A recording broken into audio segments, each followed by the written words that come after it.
कहानी की शुरुआत होती है और शैनमई शुइरन को एक लाफा मारती है। वो कहते हैं कि अपने चूहों को अपनी हद में रखो। फिर वो कहते हैं कि इस बच्चे को मैंने कहीं देखा है, जिस पर क्यू कहता है कि मुझे माफ कर दे लेडी शिनमई। शुइरन कहते हैं कि इज्जत माफ शेरों का बेटा है। पीछे से आवाज आती है कि बच्चा सिर्फ यहाँ पर खेलने के लिए आया था, उसे माफ कर दे मम्मी। और हम देखते हैं कि वहाँ पर लौलन आ जाती है। शैनमई कहती है कि तुम ठीक कह रही हो, लेकिन ये लड़की ये मुझे देखने में ही चालाक लगती है, इसको तो सजा मिलेगी। मामा सोचती है कि ये तो लौलन है और जैसा कि मैंने सोचा था ये वही है। शैनमई कहती है कि 100 कौड़ी की सजा कैसी रहेगी, मैंने इसके लिए एक अच्छा सा खंभा भी देख लिया है जिसके ऊपर। शुइरन शैनमई को कुछ कहने जाती है, लेकिन तभी वो उसे फिर से लाफा मार देती है। मामा सोचती है कि ये औरत तो बला है, मैंने इसकी इजाजत के बगैर इसकी फाइफा देख ली, इसके ऊपर तो अब ये मुझे मार ही देगी। शैनमई कहती है कि तैयारी करो, जिसके ऊपर लौलन कहती है कि रुक जाए माँ, इस लड़की को मैं आपकी अपोफिक्री बनाने के लिए लाई हूँ। जिसके ऊपर उसकी माँ कहती है हो ही नहीं सकता, इसकी तो उम्र ही नहीं है, ये भला अपोफिक्री कैसे हो सकती है। जिस पर लौलन कहती है कि अपोफिक्री है, इसकी उम्र 30 साल से ज़्यादा है, लेकिन इसने अपने ऊपर बहुत ज़्यादा एक्सपेरिमेंट किए हैं जिसकी वजह से ये कभी भी 17 साल से ऊपर की नहीं दिखती। इसने अपनी उम्र को एक तरह से रोक लिया है, ये आपके लिए काम आ सकती है। मैं मानती हूँ कि हमें अभी दवाई का पता नहीं चला है, लेकिन ये आपके लिए अमर होने की दवा बना सकती है। हमें इसे एक मौका तो देना चाहिए, अगर ये फेल हो गई तो फिर हम इसके साथ वही करेंगे जो हमने पहले इंसान के साथ किया था। शैनमई आयला से कहती है कि आयला चलो हम अपनी बात को जारी रखते हैं, जिस पर आयला कहती है ज़रूर। फिर शैनमई लौलन से कहते हैं कि इस लड़की को भी अपने साथ ही रख लो, इस छोटे से गाँव में ये दवाई नहीं बना पाएगी, उस जगह पे बहुत सारी ज़रूरियात की चीज़ें हैं और वहाँ पर हमारा दबदबा भी है। फिर हमें वो जगह दिखाई जाती है। माओ सोचती है तो शीशु ही कॉक्यूबाइन लौलन है, ये एक बहुत बड़ी ड्रामेबाज निकली, या यूँ कहूँ कि ये एक टनुकी से ज़्यादा है। जब मैं पहली बार इससे मिली थी तब ये चमकीले कपड़ों में थी, इसके ऊपर इसका चेहरा एक बुत के मानी नजर आ रहा था, उसके ऊपर किसी भी तरह के हाव भाव नहीं थे। वो एम्प्रेस डोजोन से छुप रही थी और कॉक्यूबाइन लीशु के वक्त भी वो गायब हो गई थी, क्योंकि उससे कोई पहचान ना ले कि वही कॉक्यूबाइन लौलन है।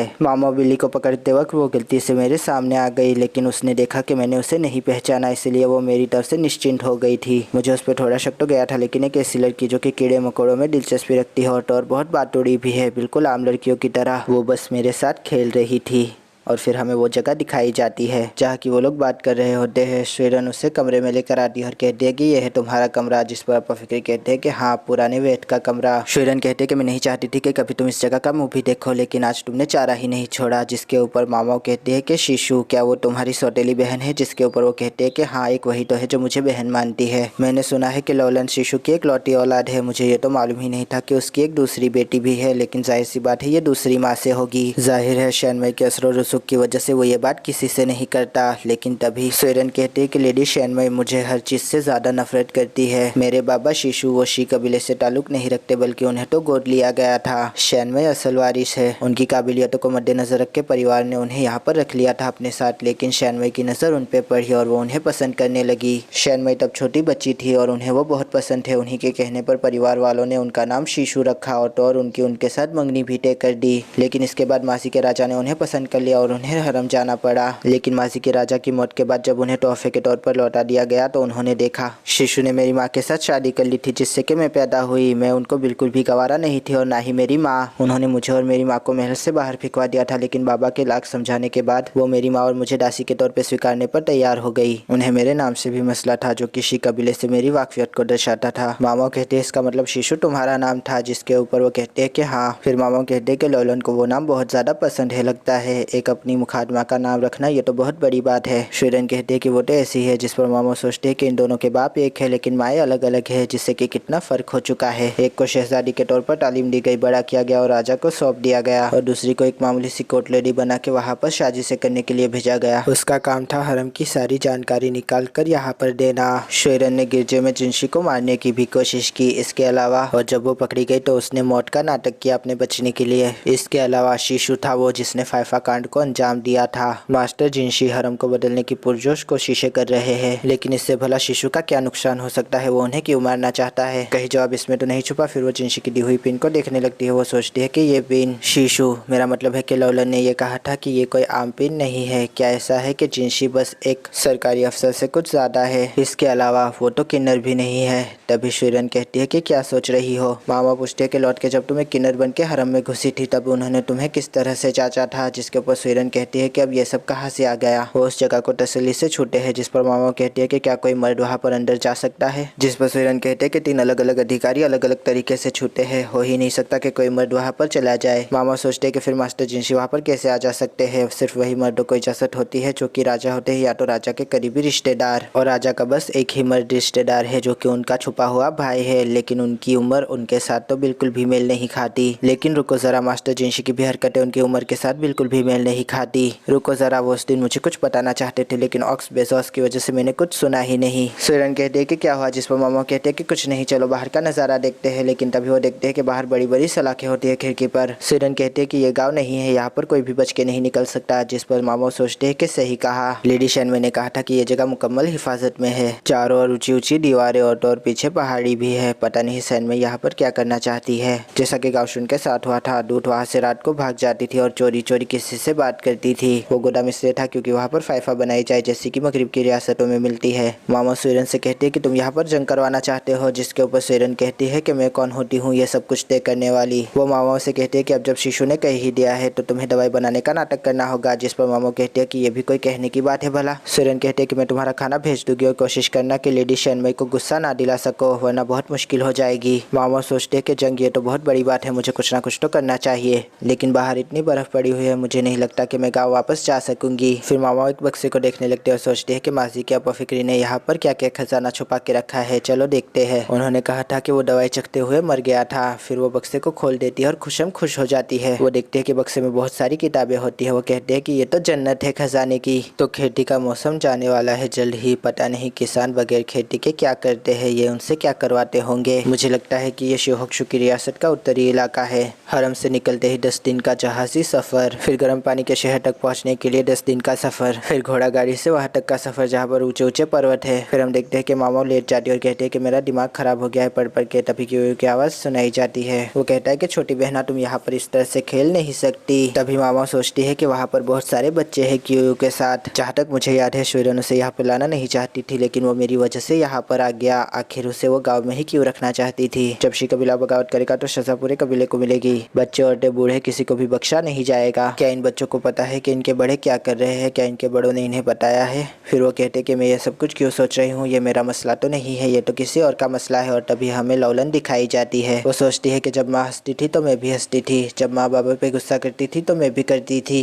और जब माँ किसी को सजा देती थी तो मैं चुप होकर देखा करती थी। और तभी मैं समझी, माँ हंसती है तो मैं हंसती हूँ, माँ निराश होती है तो मैं भी निराश होती हूँ। जब तक मैं उनकी कठपुतली हूँ तब तक माँ मुझ पे गुस्सा नहीं करेगी। चीजें दिन ब दिन खराब होती जा रही है, लेकिन ये बहुत ही ज्यादा मुश्किल और अजियत देने वाला है, लेकिन फिर भी मैंने इसको स्वीकार कर लिया है। लेकिन फिर हम देखते हैं कि शैनवे स्वीरन को मार रही होती है। वो कहते हैं कि तुम्हें पैदा ही नहीं होना चाहिए था, तुम और तुम्हारी माँ मनहूस हो। फिर वो उसे लगातार मारती जाती है। लौलन कहती है कि मुझे लगा कि ये चीजें और भी ज्यादा बिगड़ रही है, माँ तो बदतर से बदतरीन होती जा रही है। माँ की गुड़िया बनने से कुछ भी नहीं बदला, बल्कि चीजें और भी ज्यादा बेकार हो गई। और अब मुझे पता चल गया है कि बहुत ज्यादा देर कर चुकी हूँ मैं। सिपाही मामा उसे कहता है कि लेडी शैनवे आपसे बात करना चाहती है। मामा सोचते हैं कि ये तो कस्तूरी की खुशबू है। दूसरी जानिब गद्दे पे एक मर्द और औरत बहुत ज्यादा तड़प रहे होते हैं। तभी वो 3 ग्लासेस को देखती है। मामा सोचते हैं कि इनमें कुछ तो मिलाया गया था। फिर वो शैनवे को देखती है। मुखादमात उसके नाखून काट रही होती है तो मुखादिम उसके पैर दबा रहा होता है। वो कहती है कि बताओ अमर होने की दवा में और कितना वक्त बाकी है। मामा कहती है कि अभी थोड़ा वक्त लगेगा।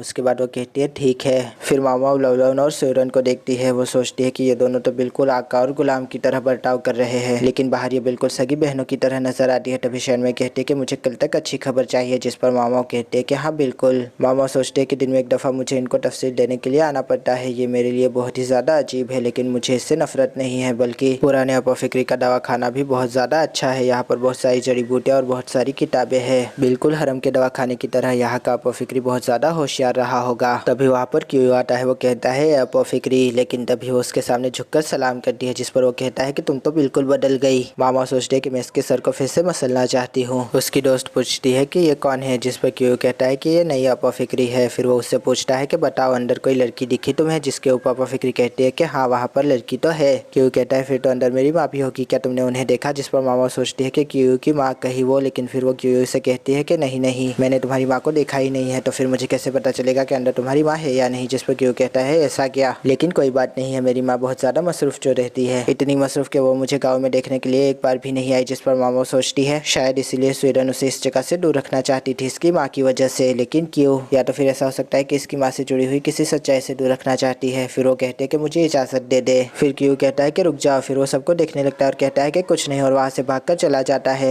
हमें जिनशी और लाहन दिखाए जाते हैं। जिनशी पूछता है कि क्या ये सही है, जिसके ऊपर लाहन कहता है कि जहाँ तक मुझे पता चला है आंकड़े यही बता रहे हैं कि उत्तर की रियासत अपने आप को बढ़ाने की कोशिश कर रही है। इसके ऊपर रोक लगाई गई है, लेकिन इसके बावजूद वो हमें बताए बगैर अपनी रियासत में बढ़ोतरी किए जा रहे हैं। जिनशी कहता है कि इसका मतलब वो लोग बागी हो रहे हैं। गाशुन कहते हैं कि शी कबीले ने राजमाता के दौर में शपथ उठाई थी कि वो हमारे वफादार रहेंगे। इसके अलावा शिशु प्रिंसेस डाओजन के मुख्य सलाहकार भी रहे हैं, लेकिन इसके बावजूद हम उनकी हरकतों को नजरअंदाज नहीं कर सकते। जिनशी लाहन से पूछता है कि हमारे पास कितना वक्त है। लाहन कहता है कि जब से लोहे की कीमतों में बढ़ोतरी हुई है मुझे लगता है कि अब हमारे पास ज्यादा वक्त नहीं है तैयारी करने के लिए, हमें फौरी कार्यवाही करनी ही होगी। लेकिन पीछे धड़ाम से दरवाजा खुलता है और लाकन कहता है कि लाहन तुम यहाँ पर क्या कर रहे हो? लाहन कहता है कि बाबा। तभी जिनशी कहता है मास्टर ऑफ स्ट्रेटेजीज। लाकन कहता है कि तुम रोज रोज इन महानुभाव के दर्शन करने के लिए नहीं आते होगे, तुम तो मुझे धीरे धीरे तफ्तीशनाक लगते जा रहे हो। फिर वो एक जगह पर बैठ जाता है। मैं तो आज तक नहीं समझ पाया कि ये इंसान मर्द है या औरत। बाइसन इस बात पर गुस्सा हो जाता है और कहता है कि क्या कहा तुमने, लेकिन तभी गावशुन उसे रोक देते हैं। तभी लाहन गावशुन के कान में कुछ कहता है जो हमें सुनाया नहीं जाता। जिनशी कहता है कि मास्टर ऑफ स्ट्रेटेजी मैं जानता हूँ कि आप इस तरह की बातें क्यों कर रहे हैं मुझसे। लाकन कहता है कि सही कहा, जिस पर जिनशी सोचता है कि ये इंसान अपनी बेटी से बहुत ज्यादा मोहब्बत करता है, लेकिन ये अचंभे की बात है कि इसने यहाँ तक आने में इतना वक्त क्यों लगाया। एक खुफिया दरवाजा और एक लापता किन्नर, इसके अलावा एक ऐसी मुकादमा जिसका कोई रिकॉर्ड ही नहीं है, जिसका नाम शीशु है। हम हर चीज में उनसे एक कदम पीछे ही रहे, जिसकी वजह से माओ किडनैप हो गई। लाकन कहता है कि एक ऐसा इंसान जिस पर हरम की जिम्मेदारियां थी, उसकी मौजूदगी में कोई इंसान वहाँ पर आ भी रहा था और जा भी रहा था, वो भी बगैर किसी की मर्जी से। वो मेरी बेटी को भी उठा कर ले गया, और वो इंसान जिसको जांचबीन करनी चाहिए वो यहाँ पर पेपर वर्क कर रहा है। क्यों? क्या मैं ऐसा मान लूं कि तुम्हें एक गरीब लड़की के खो जाने से कोई फर्क नहीं पड़ता? जिनशी कहता है कि आप बहुत गुस्से में इसलिए इस तरह की बातें कर रहे हैं, लेकिन जो दुश्मन है वो मैं नहीं बल्कि शीशु है। लाकन कहता है कि यही तो मैं कह रहा हूँ कि जब तुम्हें सब कुछ पता चल ही गया है तो यहाँ पर बैठे बैठे मक्खियाँ क्यों मार रहे हो? बाइसन इसके ऊपर बहुत ज्यादा गुस्सा कर रहा होता है, लेकिन गावशुन उसे रोक रहे होते हैं। तभी जिनशी सोचता है कि मैं जानता हूँ कि ये सब कुछ जानता है, लेकिन इतना सब कुछ होने के बाद मुझ में इतना हौसला नहीं रहा कि मैं अपने ओहदे को कबूल कर सकूं। ये अच्छे से जानता है कि मैं इन सब चीजों से बचने के लिए किस तरह से भाग गया था। लाकन कहता है कि तुम्हारी शक्ति, तुम्हारा काम बस आधा अधूरा उपाय है। क्या तुम ये सोच रहे हो कि सब कुछ ऐसे ही ठीक हो जाएगा?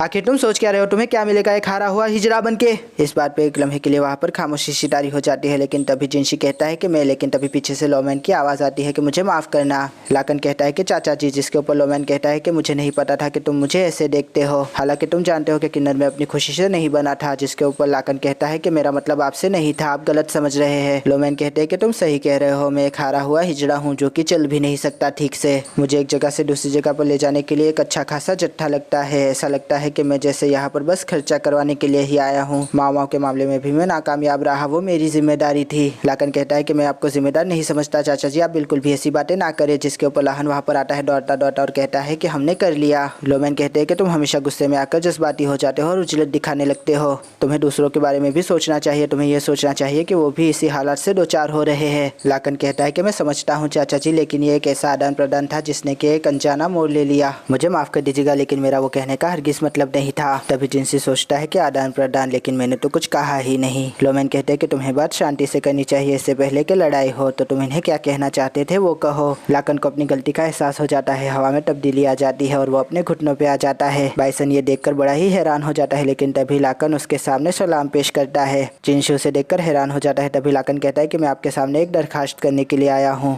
मैं चाहता हूँ कि आप फौज की कमान संभाले उस शीशु के सामने जो कि बागी हो चुका है। लाहन जिनशी के सामने दस्तावेज रख देता है और वो भी उसी पोजीशन में आ जाता है। वो कहता है कि शी कबीले के लोगों ने पिछले कई साल से फाइफा बनाने का काम जारी रखा है। इसके अलावा उन्होंने फाइफा से हमला भी किया है। इसके अलावा लोलन का भाग जाना, ये सब इस बात का पूरा सबूत देते हैं कि वो अब हमारे सामने बागी बन चुके हैं। हमें जल्द से जल्द इस मसले को हल करना होगा। जिनशी सोचता है कि ये मान और इज्जत जिनशी किन्नर के लिए नहीं है। अगर शिशु ने बगावत की है तो उसको सजा देनी ही होगी। हमें निषिद्ध सेना को सम्राट के अधीन करना होगा। वो ग्रैंड कमांडर लाकन के अधीन नहीं आएगी। लेकिन तो बताइए मुझे, आप कब तक एक किन्नर का ढोंग रचाते रहेंगे मास्टर जिनशी, या फिर चांद के राजा? जिनशी सोचता है कि मैं जानता था कि एक दिन जरूर होगा, लेकिन वो दिन आ जाएगा ये नहीं मालूम था। लगता है कि अब वक्त आ चुका है कि मैं अब जिम्मेदारियों को उठा लूँ।